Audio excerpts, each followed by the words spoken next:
There you go. Okay, great. Welcome all to the third in the series of webinars to prepare you for hopefully successful applications to the Kids Brain Health Network RFA process. In the first, we went over sort of a lot of the basics of what we're looking for in these applications. In the second webinar, we focused particularly on family engagement and stakeholder engagement, and that was presented by our KT Core, Kids Brain Health Network. And in this third set of webinars, we're going to focus on a key element to a successful application, and that is partnerships or key partnerships. And it's really a pleasure to have three panelists join us. First, you'll hear from Colin Deacon, who is on the board of directors of Kids Brain Health Network. Next, we'll hear from Anneliese, who's at the KT Core at York University. And finally, we'll have a free-for-all, an open question and answer, hosted by Joseph Fehrenbach, who's at the University of Toronto, who directs a program in translation of research into the medical realm. So this is going to be a very exciting presentation. Both of the previous webinars and this one will be recorded and are available online for those who missed it or just want to hear the pearls of wisdom once again. So without further ado, I'd like to introduce our deputy or associate chair of the board, Colin Deacon. Over to you, Colin. I think, Dan, vice chair or chair of vices, it's whichever you want, it's actually the title. But I'm really glad to be here, and this is the core of what Kids Brain Health Network, why it exists and what it has to do. We've got to find ways to enable the best researchers to enable their knowledge to be translated into effects in families and in kids' lives, and that's why we exist. We're here to deliver benefits to Canada. That's what the NCE Secretariat expects of us, and certainly is the predominant focus of the third cycle. If we're so fortunate as to get that third cycle funding, it's the focus of that funding. And so as an organization, we look at it pretty simply, that we aren't in a position to serve families and kids, but we know lots of organizations that we can partner with, that we can enable them to be even more successful in their efforts if they have access to the knowledge that we have in our network. And that's really a source of great excitement. And for me, as an individual who spent my life as an entrepreneur, working predominantly with universities, my current business is unrelated to this field. It's in the world of dentistry, but I've got partnerships with researchers in 24 different universities around the world that has really helped our company to succeed and to help us get the best clinical and research insights out into clinical practice on a broad-based basis. And it's been good for business. In our company, it's been good for business with the partners that we work with, which are major multinationals. And it's been great for the scientists that we work with and for the clinicians that we work with. So all can align, and I believe that, and I've seen it. And it's not easy, and that's where I think we're really lucky to have this session on and a focus in our organization, that we learn how to help each other find the partners that will bring insights to us about what their priorities are, and that we can help them address their priorities in ways that will ultimately better help all the stakeholders in the system, including parents of kids and kids with neurodevelopmental disabilities. So I'm a very passionate believer, as Dan knows, in the need for us to help our researchers to develop effective partnerships and to be aware of the challenges around applying the knowledge that they have access to. But I'm a huge believer in the fact that we could do this exceptionally well, and that if we do, we are going to be making differences in lives that are just beyond our wildest dreams, and the parents need us to do that sooner than later. So that's my little pitch, as to why I feel so passionate about the need for us to find ways to really help our researchers bridge their knowledge into helping our partners address their priorities. And I've seen it work, and I know it can work. So thanks, Dan. Great. Thanks a lot, Colin. Well, I thought we'd open it up to a little question and answer, if you don't mind. Not at all. Great. And let me say in advance of this, I hope all of you online are planning to come to the Kids Brain Health Network Day at our Brain Development Conference on November the 9th in Toronto. And this has been actually all of the principals who have been organizing this day are here at the table right now. And what we invite you to do is at the end of this call, this webinar, to invite your partner to come to this day and to sort of take in what is Kids Brain Health Network and the role that the researcher and the partner and the family members can play in this joint effort. So let's open up for any questions that folks may have for Colin. Doug has given you the wherewithal of how to join in the conversation. You're no longer constrained. Right.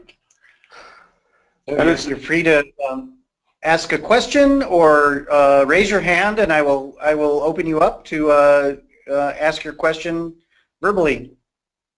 And I'd offer, if you've got concerns, if you feel uncomfortable about this direction that that KBHN is taking, please just voice that, and let's talk about it a bit and learn from one another, because this is a direction that we can make a big difference in, but it's not going to be easy, and there's going to be bumps. But if we don't look for them, and if we don't try and help each other address them, or bring clarity where it's needed most, then we won't succeed. So if you're uncomfortable, please let's talk about it, and let's figure out how to do that. We have a question from Penny Corkum. Hi, Penny. Hi, Colin. How are you? Wonderful, thank you. Good. My question has to do. Can you speak up, Penny? Sorry. Is that any better? Oh, much better. Yes, much better. Okay, sorry. So I've been involved in some commercialization steps, let's call it, with a company around e-health interventions, and it's exciting to do this. One of the challenges, I think, is working within the university structure. So, for example, for Better Nights, Better Days to move towards commercialization, we had to have an interinstitutional agreement with 7 different universities, 7 different lawyers. It took 2 years just to get that one contract. I'm trying to move the contract to the next level now. Our legal counsel at Dalhousie has left. We're using external counsel. I mean, this is going to take me years. So while I think it's a great idea, I feel very bottlenecked by the policies and procedures that we have to follow. And it can, I think we'll get there, but we keep talking about the timeliness of things, and I guess if you have any advice about how to work within these structures and still be timely. Penny, you've just raised a hugely important point, and that's the realities that some of you have to deal with in your existing structures.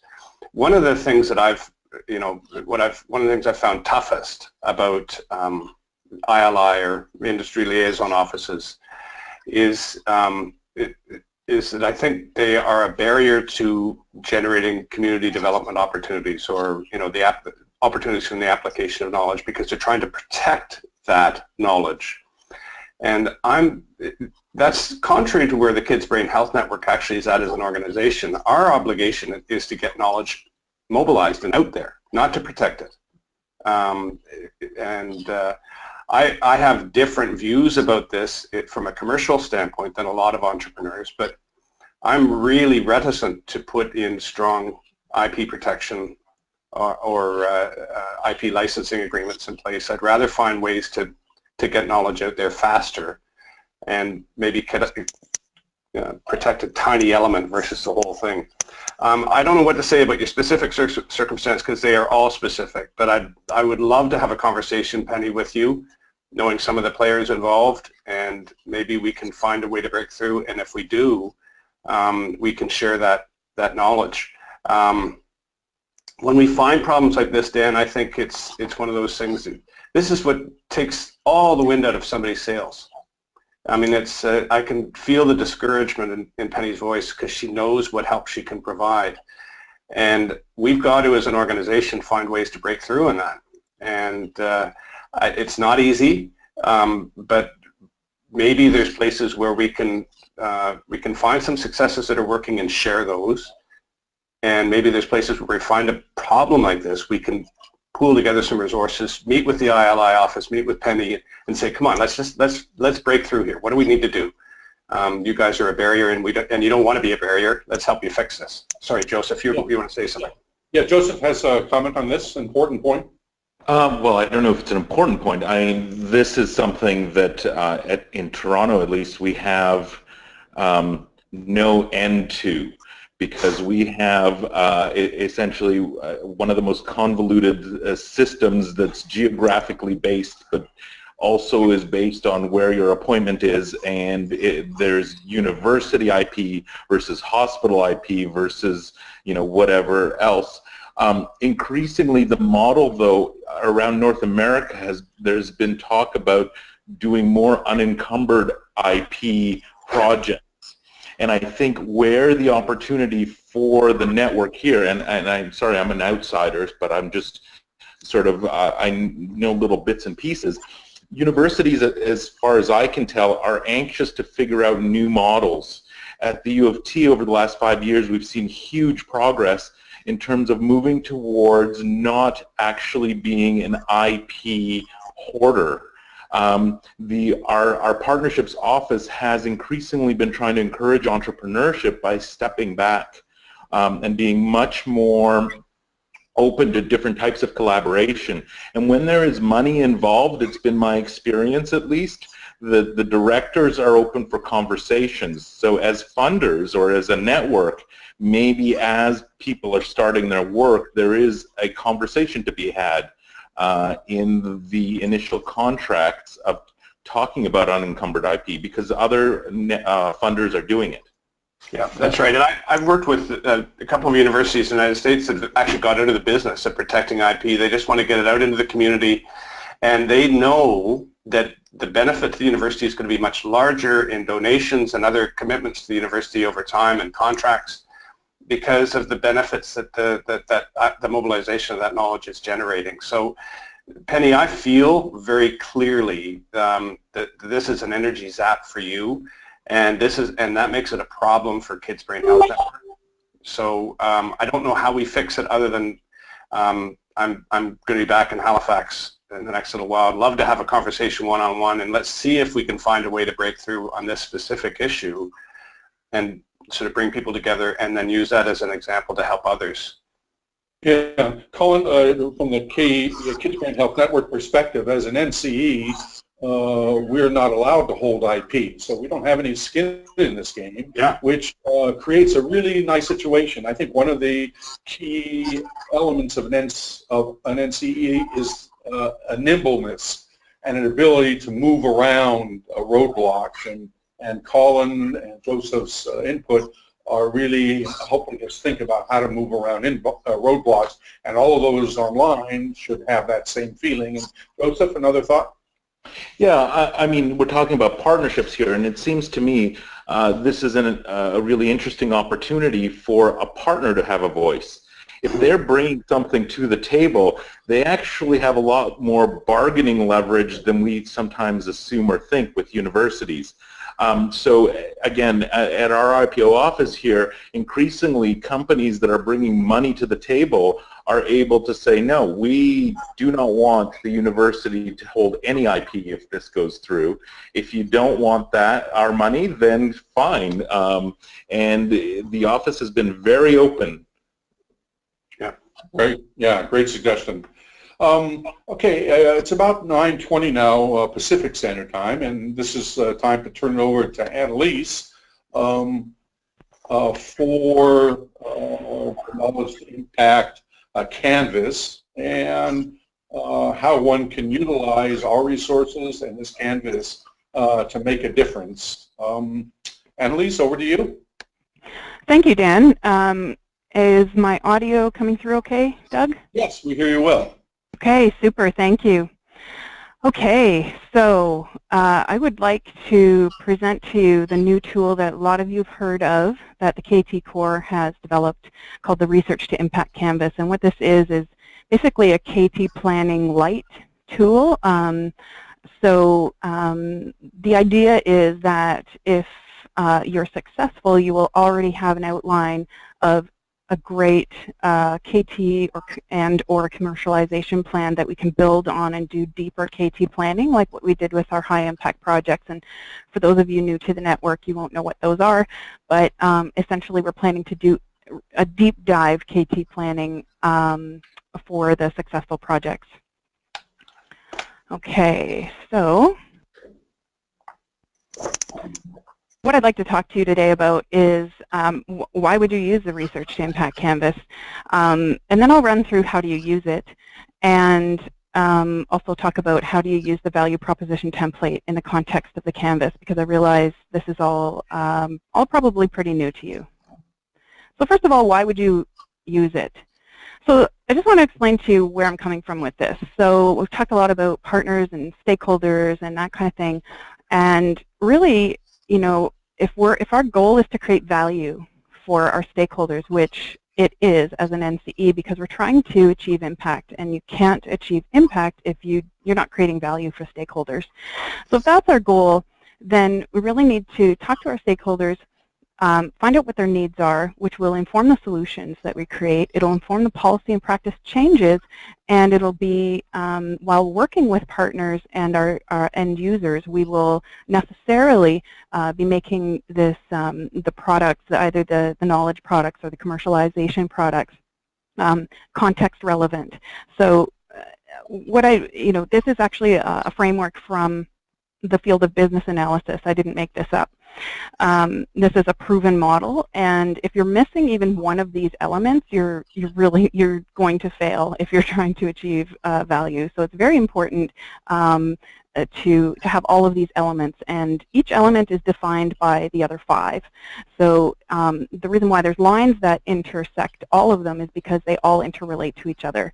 So this is why it's so important that we talk to stakeholders and start with their needs. So the way that I define stakeholder in my work is anyone who's directly or indirectly affected by the work. So there's the general population, so not everybody is going to be interested or affected by the work. So there's a smaller subset of our stakeholders, the policymakers and practitioners that would use our work, and the parents and self-advocates and the children who would be affected by the work. And then there's even more specific target audiences. Maybe there's occupational therapists, speech language therapists, or more specific groups of target audiences that we also call end users. There's other names in business. We call them customers. And then there's the industry and community partners. And a lot of times, actually, almost all of the time, these industry and community partners have their own networks of these target audiences that we can leverage to gain greater traction in a shorter period of time. So just some general types and categories. This is not an exhaustive list at all, but just to give you sort of a flavor of what I'm talking about, when I talk about end users and target audiences for Kids Brain Health Network specifically, we're talking about parents, children, self-advocates. We're also talking about practitioners, or the people who provide services in various forms to the parents, children, and self-advocates, and also the policymakers who make decisions that affect, what gets funded and what services are available and how those services are delivered. When I'm talking about partners and talking about people who have skin in the game, as we heard Dan talk about, and there's a deliberate reason why I'm using these words, and you'll see later why I'm using this phrasing. But there's industry partners, healthcare organizations, service delivery organizations, and any other kind of community organizations that really are interested in working with us to the point that they've contributed either in kind or cash, which is what the NCE looks for. So there's different types of roles for stakeholders. So for the end users and target audiences, they very importantly can inform the design of your research project in your KT commercialization project. So I'll talk about this a little bit and how that's operationalized by using the Research to Impact Canvas in a moment. Also, they will be the ones who are going to use your products, whether they're commercial products or knowledge products, such as clear language summaries or whatever else you're producing as a KT product. They can also be advocates for you. They can spread the word if they like what you're doing and if they really believe in it, and we've already experienced that with some organizations. And they're also going to be the ones that are considering how to implement the research outputs into practice and policy, and that's called Uptake. So partners, as I mentioned, they can also contribute to the research process, the methodology, the creation of products, and sometimes we use terms from business analysis called agile, where you develop a prototype and then you go to the target audiences or the end users and you say, okay, give us feedback, and then you revise it according to that feedback, and then you provide it to them again, and there's this ongoing iterative cycle. So they're not only do they contribute cash and in kind, but they also contribute expertise, and they can help with stakeholder engagement and things like that. And they can also spread the word to their established networks, so their social media channels, or maybe they have product distribution networks that you can leverage to get your work out there as well through those channels. So why would you use it? Well, it's like a bird's eye view of your KT plan. So it's actually a really innovative tool that's new to the field of KT, where it's actually the first KT planning tool that allows you to plan your research activities alongside your commercialization and KT activities, which I really believe is important because you really can't separate your research activities from your KT or your commercialization activities, because your research informs your products, and your stakeholder engagement as a form of KT will inform your research and will inform your products, so you really can't separate them. You can also make changes more easily on a one-page document that rather than writing a 40-page document and then having to go back and make changes. It also helps you to see, by taking that bird's eye view, it allows you to see how all of your project elements interrelate and inform each other. So you can see whether there's things that are missing, and you can also see how they interrelate and inform each other. And you can also use it to find partners, but I don't think we'll have time to get into the details about that today, but you can feel free to contact me at another time and I can explain that to you. So the benefits to the KT core, as I mentioned before, this will be a really great outline to have should you be successful at getting funding for your project. This is a really great start for us to be able to get into some deep dive KT planning, because it provides a really good foundation for that. The benefits to Kids Brain Health as a network, it helps you to make sure that you've allocated appropriate budget for your KT and commercialization activities alongside your research activities. From my personal experience, I've noticed that when I review research grants and I'm asked to give feedback into the KT plans, often, almost always, the KT activities are not budgeted for. And especially going into year 9 and 10, we want to make sure that those activities are given appropriate budget allocation so that they can be accomplished.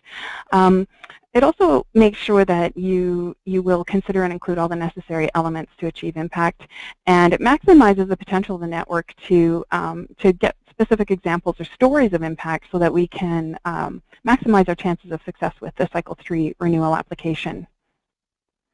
So this is David Phipps' KT lead, and this is his framework that's called the Co-Produced Pathway to Impact, and it's been adopted by the network for the last 4 years.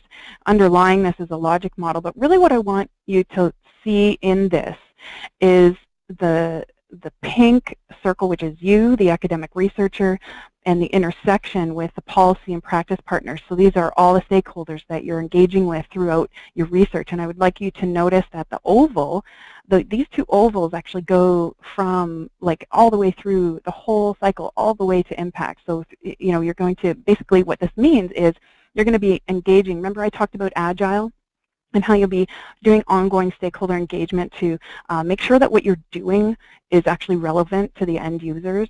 So you're going to be constantly doing that throughout the research cycle, to make sure your research is relevant, but also dissemination. A lot of times we think, oh, you know, it'd be really cool to do a video or an infographic, right? But it's really important to ask your end users, is that actually what they want?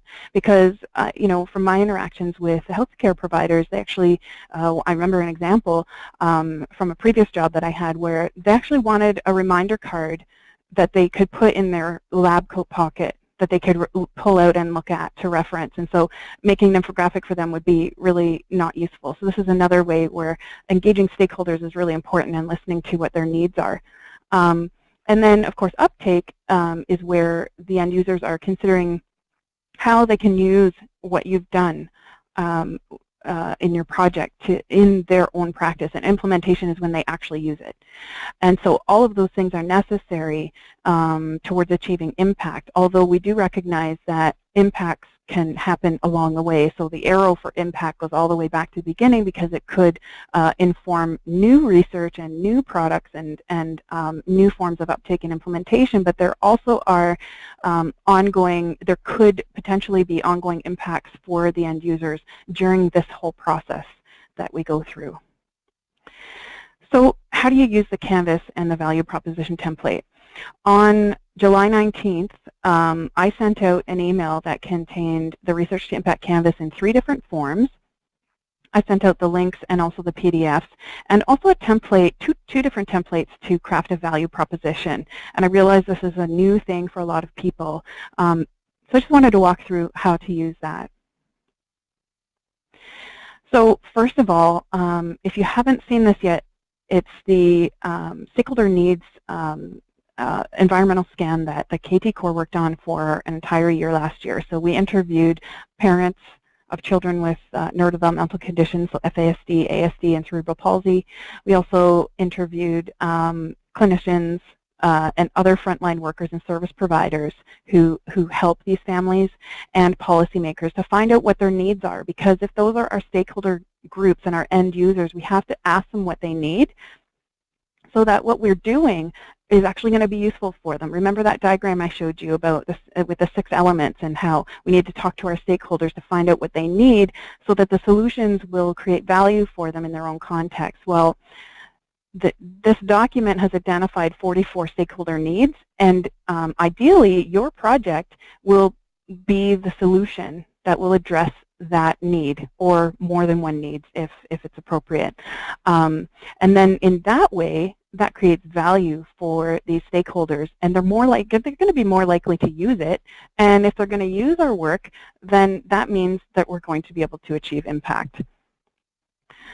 So the way that you start using the Canvas is to start at the top left-hand corner and identify the stakeholder need from the report that you're going to be addressing. So I realize there's not a lot of space in here to write all of them out word for word, but you can always just list the numbers. If you have 4 or 5 needs, or even 1 or 2, and they don't all fit in here to write them, you can just put the number of the focus area. They're all numbered in the table. And so identifying what is the stakeholder need that you're going to be addressing, and then thinking about and articulating what is the impact that you are thinking is going to happen, or what you hope you will achieve from this project. So the short-term impacts are things that can be achieved within less than 12 months. Medium-term impacts are things that will occur between 1 and 5 years. And long-term impacts are things that take longer than 5 years or longer. So those would be your policy changes and things like that. Medium-term, example of a medium-term impact might be implementation of best practices, or application of best practices, depending on what kind of best practices they are and how close your relationship is with the partner organization. And the short-term impacts could, those are tough. And you may not be able to foresee any short-term impacts, but those could be even things like, benefits to the participants in your research study, health benefits that you're seeing as the study is unfolding. Those are just some examples. It's certainly not limited to that. So then the first box you want to start with is identifying your target audiences. And as I mentioned before, they're also called customers or end users. So broadly, you can be broad at first and say, well, okay, healthcare providers, but you may also want to get more specific, so occupational therapists and physical therapists, depending on the need that you're going to be addressing, of course. So then you go to box number 3, and this is where you want to put your value proposition. So you need to identify the value proposition for each of the target groups or the end user groups that you're going to be trying to impact. So this is where your value proposition canvas comes in handy. So the first template, you would identify the end user, so who's the people. So you would say, you know, whatever, occupational therapists, or if you wanted to get specific, or you could even just say healthcare providers who need, you know, whatever the problem is. So what is the need that you're addressing? So you've already identified the need as the first step. So what is the need that you're addressing for them? And then the solution. So the solution is what your project is doing to solve this problem for this stakeholder group. So the second template is pretty much the same thing for this particular end user, for healthcare providers who, you know, have this need, is a, you know, whatever the device is, or whatever the, you know, the innovation is, the, you know, social innovation, or whatever it is for that you're producing from your project to address that need.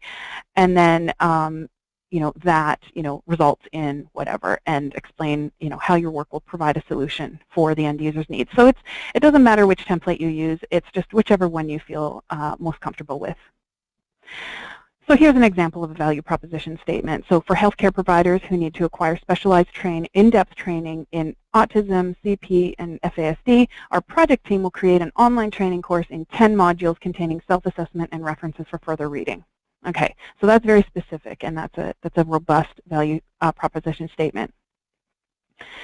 So now that you have that, the important thing to see, there's a method to my madness here. The reason why you want to do that is because, first of all, like I mentioned, you want to make sure that you identify the value proposition for each of these target audiences.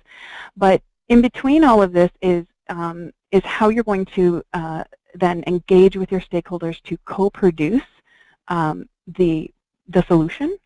So when I talked earlier about that agile process where you're going to constantly have this iterative process of engagement with your stakeholders and make sure and create a prototype, go back to the stakeholders, say give me feedback, test it, and then do another revision of it and another. That's part of your stakeholder engagement. But you could also do there's many other types of stakeholder engagement that you could do. But those would all be listed in box number 2. In here, in the dissemination and communication box, is where you would list first of all, what are the outputs?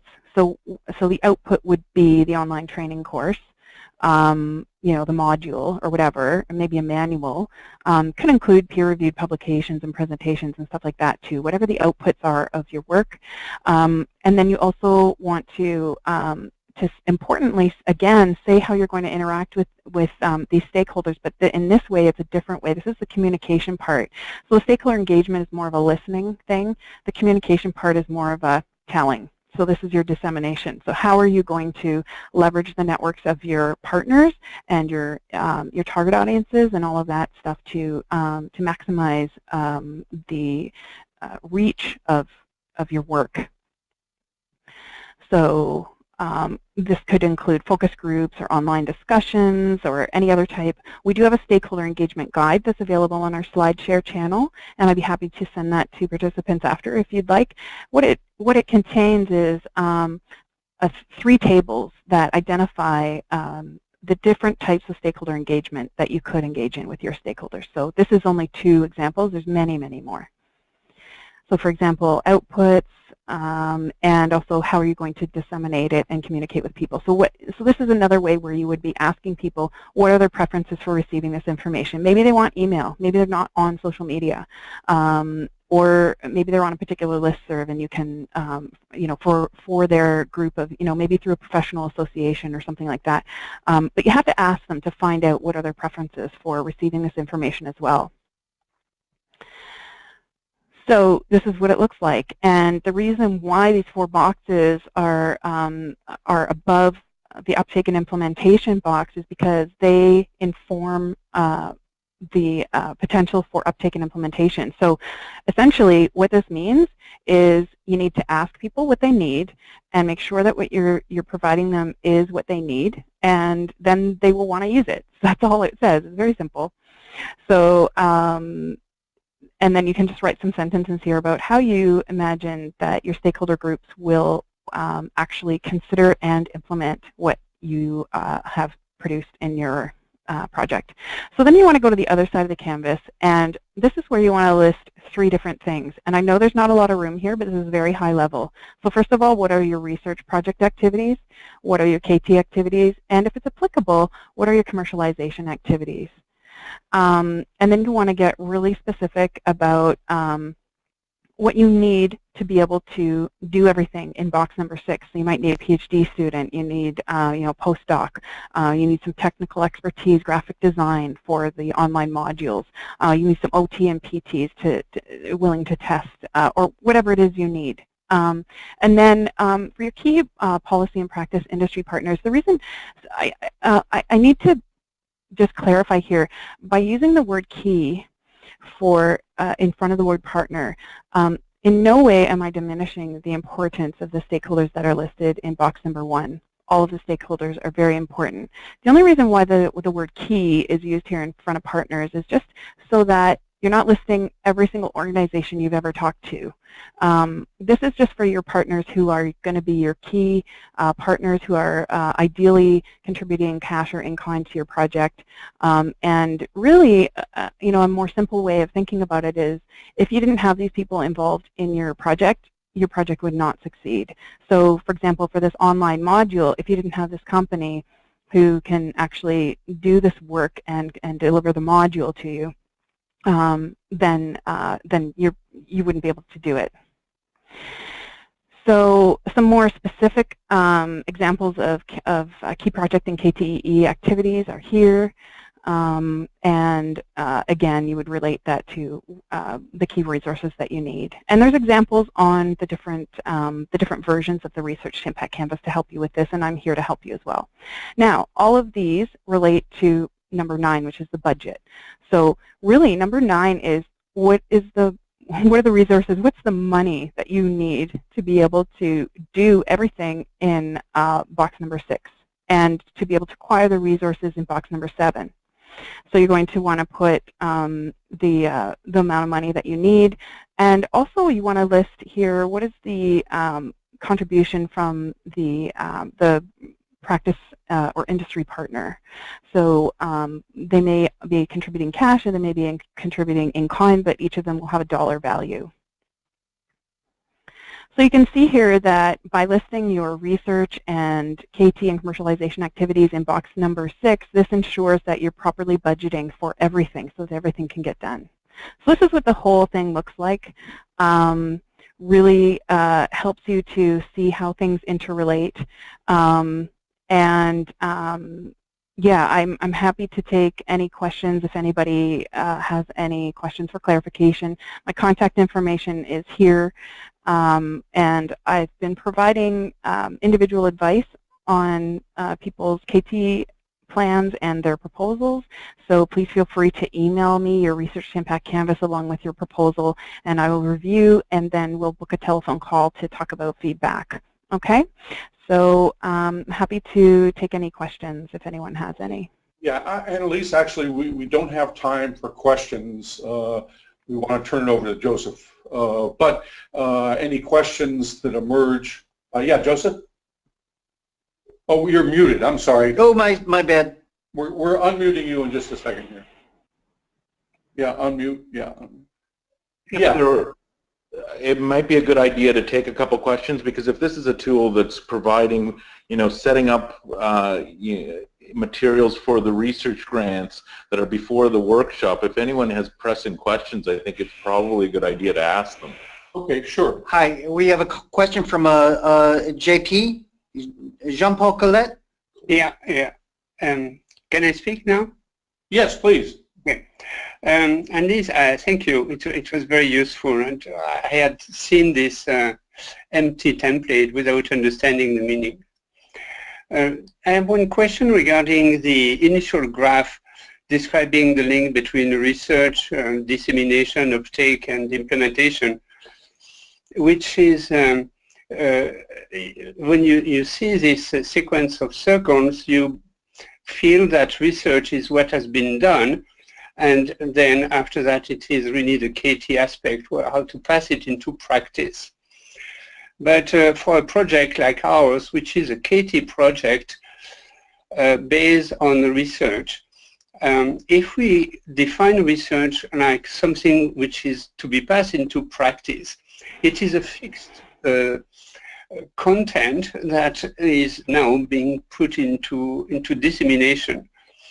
So the circle of arrows that goes back from the end to the beginning, like if it is a continuous process, does not fit well with this definition of research.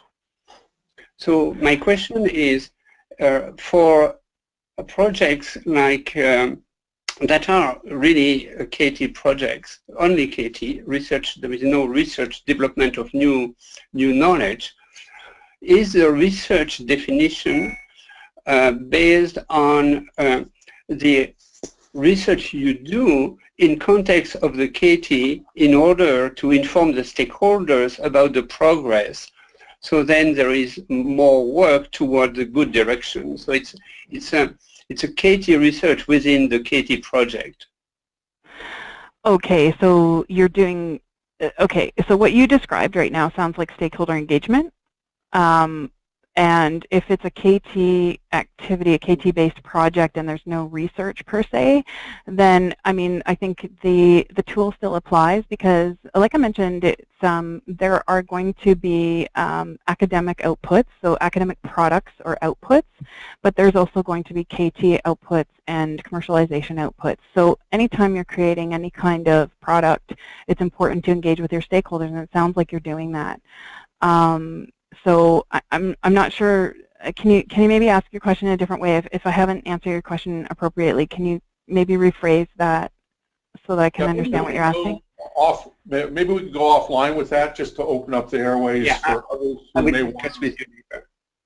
Yeah. Okay. Other questions, comments, thoughts?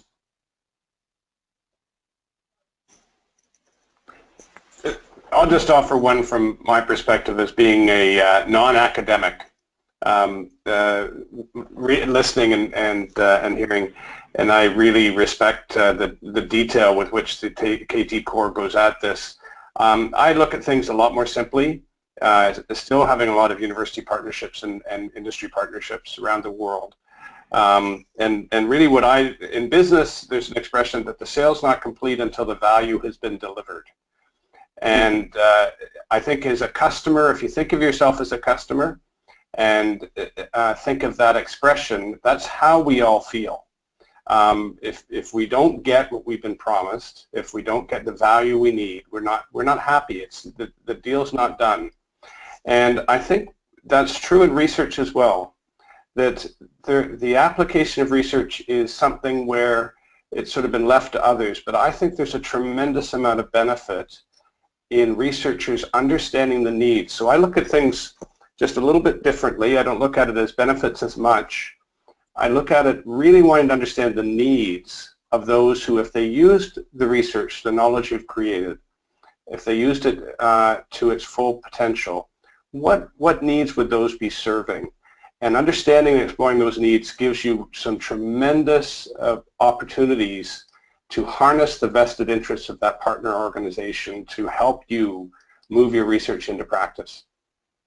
So if they've got a strategic priority that's related to your research will be pulled into their organization. So really focus on their needs and helping them to serve that need. And if you do that, your partner organization will be helping you to serve the needs of the stakeholders. That's how I succeeded. They're the only way I've ever succeeded in business. Lots of people are way more successful than me, that's for darn sure. But with my limited abilities, that's the only way I've got by. And so I just offer that as a sort of a simpler way maybe to look at the more all-encompassing perspective that has been offered. Great. Thanks a lot for that input, Colin. Are there any other comments or questions from the floor, our virtual gathering? If not, if you have some questions to gestate, let them do so, as I turn it over to Joseph Fehrenbach, who's our Director of Translational Research Program in Health Sciences at the Institute of Medical Science at the University of Toronto, and also co-director of the Health Innovation Hub there. So, some thoughts, Joseph? Hi, everyone. Well, as I understand it, part of the reason I'm here is because our program is going to be involved in helping to facilitate some of the discussions that will be happening during the meeting in November. And I really wanted to start out with, we've heard a lot of terms and things thrown out. Increasingly, we're seeing that researchers are being forced, some of them dragged, to go and interact with people outside the lab. And some are really good at this, and some are not as good. And some people chose the lab because they didn't want to go out and interact with business and industry. So I wanted to get a sense of, from the people that are here today, what kind of experiences have you had in terms of partnerships? What is this effective partnerships? It was something that we were talking about or was talked about earlier. What does it mean to you? So maybe if there's somebody on listening can address this. Who out there, and I'm putting this out there, can speak to what is a partnership? Because I'm serious. It may seem, and maybe there's some hesitation, it may seem simplistic, but we actually, in preparing for this, had quite a lengthy discussion of what is a partner. We'd love to hear from anyone.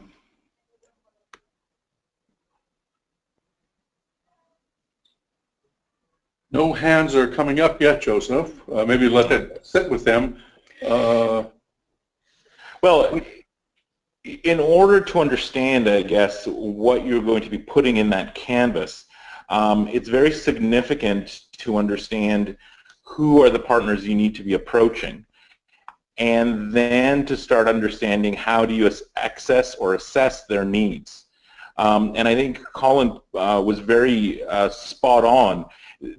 It's not so easy to really understand people's needs without actually spending time and talking and engaging with them. And so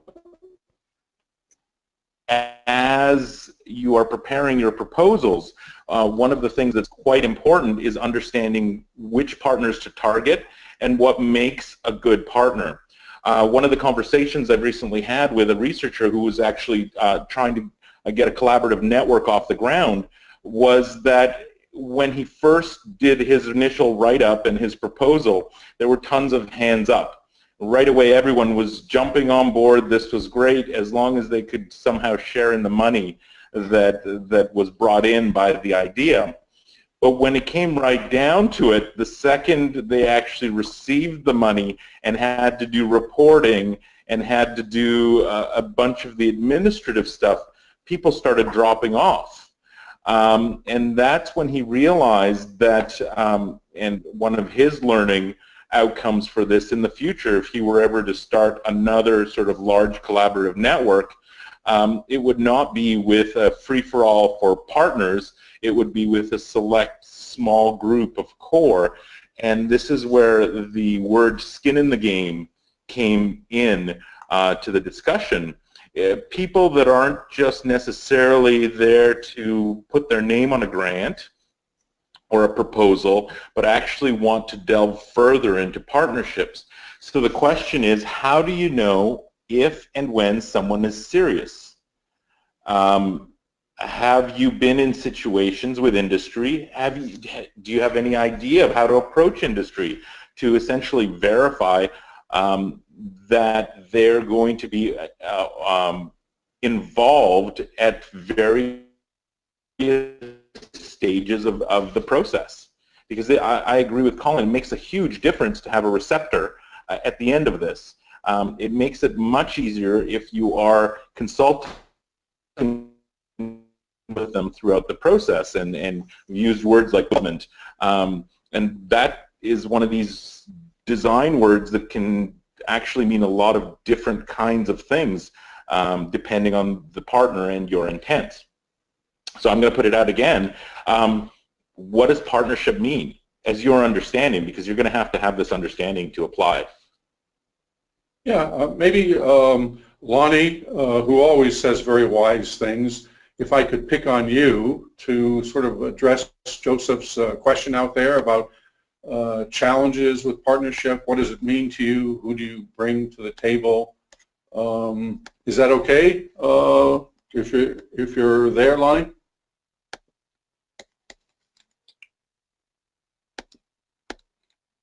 We're going to unmute you. There you go. Yeah.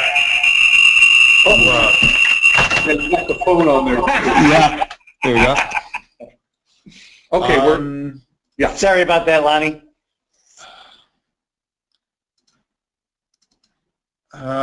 Sorry.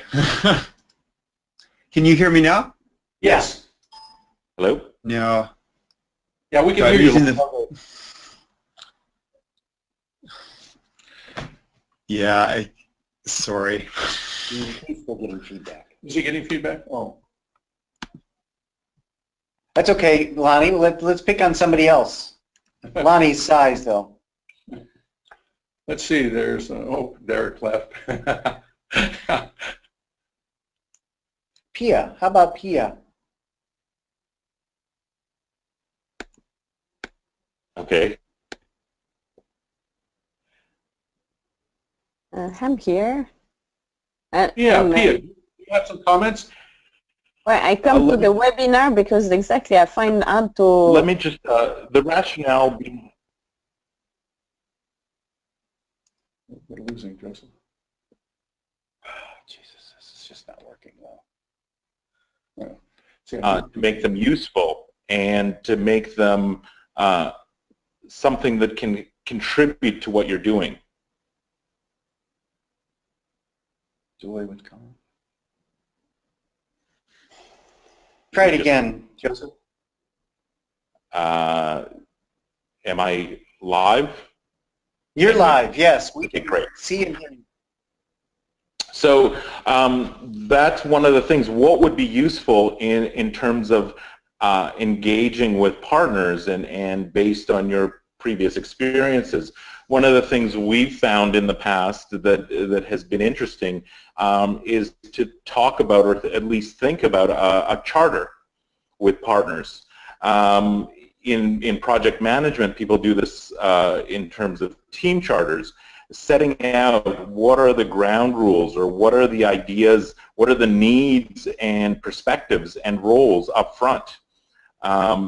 That is challenging if you want to do it in a very detailed way, but in terms of setting out sort of the broad strokes of why are people being involved or why are partners becoming involved in a research project is very significant, because it tells you a little bit about their expectations. And knowing their expectations helps you understand what it is they're expecting from the partnership. Joseph, that's really important. I often work with three things. What are your values? What are the opportunities that you're focused on? And what are your capabilities or competencies? And if you do that for each of the two partners, you find the areas where those overlap for each one. And they're different, obviously. Hopefully your values are the same and the opportunities you're after are the same, but your optimal partnership is one where those two are the same and you've got competencies that are that work well together. And having that discussion is really important. And last is, just don't ever underestimate the importance of understanding from them what their strategic priorities are, because if you're tied into their strategic priorities, you're going to be pulled in. And partnerships have to be good for both parties, or all parties involved, I guess is really what I mean to be saying. This is not about one party winning and another party losing. This is about harnessing each other's vested interests in a way that provides some big new opportunity, and we all can find them. We can all do it, and we don't need to make it complicated. Well, and one of the things that I've suggested in the past where we've used is simple questions like, what do you want? what do you need, and what is a must-have. Just answering it that way, you get to understand what your partner is looking for and what they're willing to compromise on. So sometimes if the must-have is IP, again, getting back to the earlier conversation, then it's something that should be done up front and have a talk with your partnerships office. And then you know in advance kind of some of the expectations, which is very important. And ultimately, partnerships are about relationships. And unfortunately, there's no precise science. They can get messy. It's about keeping lines of communication open and keeping people involved and participating within the research. And that's, they become stakeholders, skin in the game, which is very important. Yeah. So you know, all those who are listening, we're here to help you construct a better application, particularly relative to partnerships, which will be high on the scorecard for adjudication. So we have Joseph, and we have Colin, we have Anneliese. Please pipe up with any questions that are nagging at you, and we'd be happy to take them, and we can go past the hour if need be. Unfortunately, I have to go, Dan. I'm sorry. Yeah. No, I got your email. You've got great advice and great people there helping. There is a question yeah, we got a question from Vicky Galea. Yeah, hi. Hi. Hi. So I'll just throw myself in here, as I always do. I don't have any issues when the partner is a healthcare facility or a hospital or a health organization, etc. I do have issues, and I have tried to do this before, is when the partner is an industry. Especially if, you know, it's an industry where you've actually had a relationship from the perspective of using the products for, you know, a huge amount of your research life. And you've got this great idea and you want them to participate, and you're getting a lot of pushback from the perspective of, and what you begin to find out is that they're a very risk-averse industry, okay? And they're demanding things from you that, hey, you know, for God's sake, I'm a freaking neuroscientist. You want me to come out with a whole big business plan for 5 years? Well, okay, I'm done. So any advice from there? I don't have the facilities or the knowledge or the staff to come up with a 5-year business plan that's going to make them $1 million a day. So where do you go from there? Well, to be honest, I mean that's a question. That's why the program that we've developed exists in a sense, because one of the things that, if you look at some of the literature around translating or moving ideas forward, is that it takes multidisciplinary groups of people and teams, and that's so the partnership then becomes something more than just you and the industry partner. There may need to be a third kind of partner, which is more of somebody who facilitates the translation. You need somebody that can understand the bigger landscape and can leverage other networks. That's what, I mean, these are buzzwords, but essentially the idea behind where our students are coming from is that they learn a little bit about IP, a little bit about business planning, a little bit about engaging with networks, but also have some background within the science so that they can be the facilitators. Because the reality is, and this isn't just sort of Canada-wide, it's a global problem. When you talk to people that are doing translational medicine in Europe or translational science in the States, the scientists that are doing the work at the bench don't always have the resources, facilities, time, or even interest to delve into business planning. Because the second you start doing that, you lose the momentum of the research. Yes, exactly. But I think this is where the network and the applying for grants that are asking for partnerships can be invaluable, because then you can put in room for some of the kind of expertise that you will actually need to mobilize the research. I would argue, and I haven't checked with anybody obviously, so I'm speaking for myself, but if you are being asked to outline your partnerships, you're also being asked to outline the resources you need to maintain those partnerships and make them functional. Okay. It's Anneliese here. Thanks, Joseph. Can I just add to that? I just wanted to point out one thing that I didn't mention when I was presenting the Research to Impact Canvas is actually that's an adaptation from a business tool called the Business Model Canvas. And the Business Model Canvas is a one-page outline of a business plan. So if you can use the Research to Impact Canvas, you can write a business plan, or at least understand what needs to be done. Oh. Okay, well that's a good hint, thanks.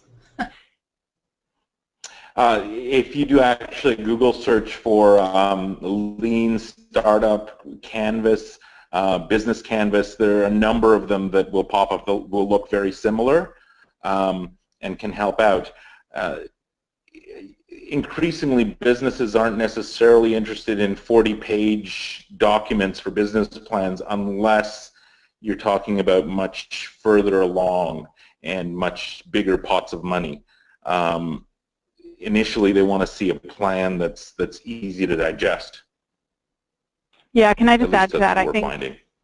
Yeah, I think if you have any questions, just to avoid confusion, because I think if you get into the Business Model Canvas stuff, you might go down a rabbit hole. So what sorts of skills or what sort of engagement? Sorry? Go ahead. I think you cut out. Oh, okay. So what sorts of engagement tools or ideas, so this is, I hear one really important thing right now is that how do you access the expertise to be able to engage with partners? At least that's what I got from the question. Are there any other kinds of questions or how do you find partners to begin with? Sorry, Joseph, can I just quickly mention to the last person that made a comment about wanting to know more about business planning is I would actually have to suggest that instead of Google searching for business tools, just contact me, because you may go down a rabbit hole and just get confused and frustrated. So just contact me and I'll help you. Thank you. Fair enough. We do have another question from Pia Wintermark. I'll bring you in, Pia. Yeah, my question was if you approach a pharmaceutical partner as a company, you know, how do you make sure they get their interest, but without, you know, them influencing your result or your analysis, or you keep your intellectual property, you know? That's a huge issue and question, and this is my own sort of recommendation is don't do it alone. That is one area where the university business partnerships offices have contracts and lawyers. From the U of T experience a number of years back, as some of you may remember, this is a very real and legitimate problem, where sometimes it is not in the best interest of a company to make research known, or so it is very important from the onset that there are contracts in place that do guarantee academic freedom and integrity. Okay. Great, thanks. Did we may have lost Joseph again. Joseph, are you frozen? So are there any other questions while we try to break through this technical logjam here? If no more questions, I'm going to give it, you know, once, going twice.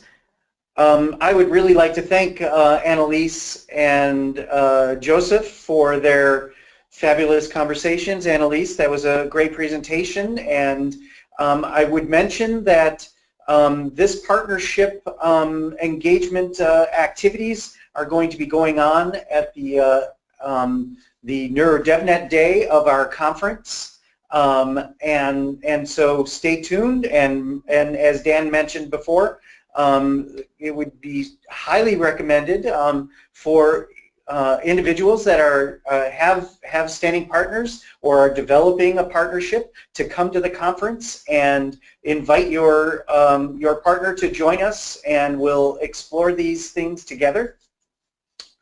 That said, I really appreciate your attention, and I look forward to hearing more questions. And just send your questions in to David and Anneliese, or Jan Willem and Andrea Cross, and or to funding@neurodevnet.ca.